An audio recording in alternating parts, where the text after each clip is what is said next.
In a narrow lane of Ludhiana, where the textile mills exhaled smoke like tired dragons, lived a man named Darshan. People called him Darshan Chacha, though he was only 39. His back had already learned the shape of a permanent question mark, from 15 years of bending over power looms. Every morning at 4:47 a.m., the alarm on his cracked Nokia would vibrate against the iron frame of his cot. He never needed the sound. His body woke itself now, trained like an old horse that knows the cart is waiting. He would fold the thin blanket, place it exactly in the corner, and step over his sleeping son, Arjun, 9 years old, and still believing the world owed him cricket balls and new school shoes. Darshan's wife, Kamal, had left them 4 winters ago.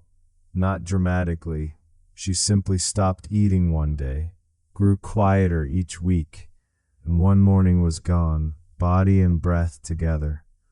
The doctor had said severe anemia, the neighbors said broken heart, and Darshan said nothing at all.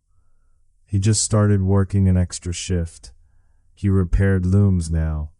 Not the big automatic ones in the shiny export houses, but the ancient semi-automatic machines that smaller factories still used, because replacing them cost more than paying a man to keep coaxing life into them. One November evening, when the fog was so thick it felt like the city was drowning in milk, the owner of Evergreen Textiles called him to the office. "Darshan, there's a problem with line number 7. It's jamming every 20 minutes. The production bonus is already gone this month. Fix it tonight or don't come tomorrow." Darshan nodded once. He worked till 2:14 a.m. The cold entered his bones like slow poison. When the loom finally purred again, steady and smooth, he reached into his shirt pocket and took out the small brass lantern he always carried. It had belonged to his grandfather, who had once been a night watchman in the fields near Jagaran. The lantern no longer held oil. The glass was cracked on one side. But Darshan kept it because it was the only thing he owned that had never asked anything from him. He lit the tiny wick with a match he kept especially for this purpose. The flame was weak, almost apologetic, but in that dark go-down, it felt like courage.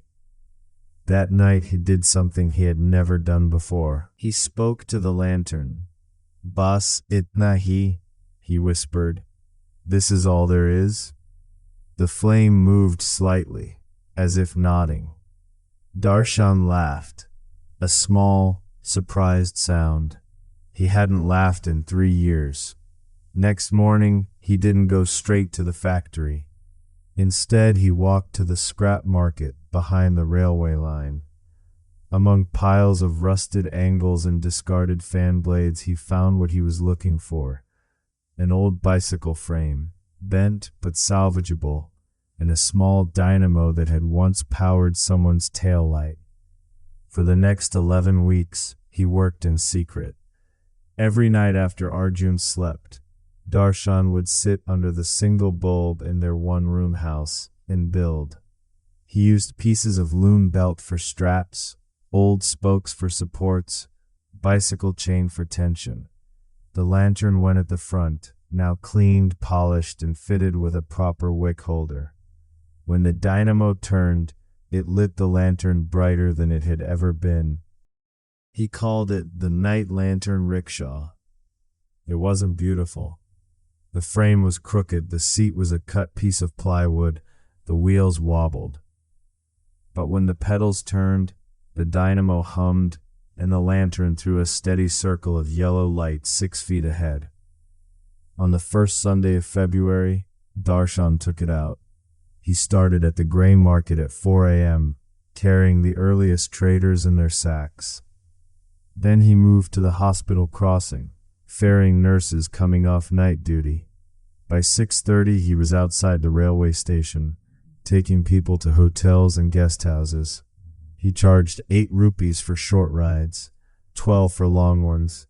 Most days he earned between 90 and 140 rupees, more than half what the factory paid him for 12 hours. He never missed a night shift at the mill. The rickshaw was only for the thin hours before sunrise. Arjun noticed first. "You're not coughing as much, Papa." Darshan only smiled. 2 months later, he bought new shoes for Arjun, white canvas ones with blue stripes. The boy wore them to sleep the first night, afraid someone would steal them. In April, the factory owner saw Darshan pushing the strange glowing rickshaw past the gate at 5:20 a.m. "What is this nonsense?" he barked. Darshan stopped, wiped sweat from his forehead. "Extra work, Sahib, for school fees." The owner stared at the lantern, at the dynamo, at the patched-up frame. For a long moment he said nothing. Then he waved his hand. "Keep it outside the gate, don't bring it in." That summer, Darshan bought a second-hand fan, the kind that stands on the floor. On the hottest nights, he and Arjun would lie on the mat with the fan moving the same air round and round, but it felt like mercy. One evening in late September, when the sky was the color of burnt jaggery, a girl of about 17 stopped him near the old cinema. "Chacha, can this take 2 people?"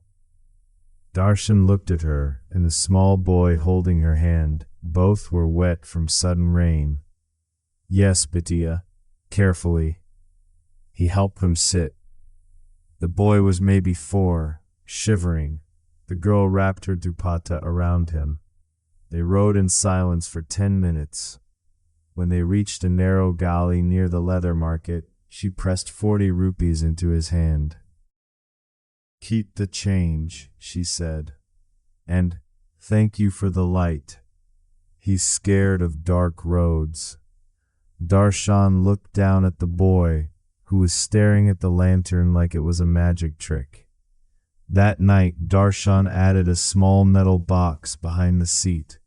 Inside he put biscuits, 2 small towels, a half bottle of water. From then on, whenever he saw children alone at night, or women walking quickly with frightened eyes, he would slow down and offer the box without a word. Word spread quietly. They began calling him Lanternwala. Not loudly, not with posters or WhatsApp groups, just quietly, the way useful things spread in small cities. One December morning, when the first real frost arrived, Darshan woke to find Arjun already awake, sitting cross-legged beside the rickshaw. "I want to learn to make the light brighter," the boy said. Darshan looked at his son for a long moment. Then he handed him a small screwdriver. "Start with the dynamo," he said. "Turn gently, listen first, then tighten."